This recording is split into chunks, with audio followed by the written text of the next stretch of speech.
আজকে আপনাদের গ্যালারির ভিউগুলো দেখাবো। চেয়ার লাগানোর পর কেমন লাগতেছে গ্যালারি থেকে,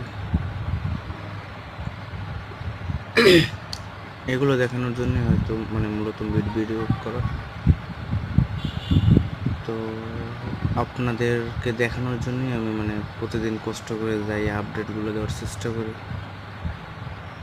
দেখ, আপনারা পাশে থাকেন, চ্যানেলটি সাবস্ক্রাইব করেন। বরিশাল স্টেডিয়াম সম্পর্কে যত ইনফরমেশন আছে সব আমার কাছে পাই যাবে। আপনারা দেখতেই পাচ্ছেন কত সুন্দর লাগতেছে গ্যালারি থেকে মাঠের video. Board president Aminul Islam কথা দিয়ে গেছেন যে এরকম সেপ্টেম্বরের ভিতরে মাঠের কাজ কমপ্লিট করে দেয়, বিপিএল আয়োজন করা সম্ভব। এখন দেখি কি হয়।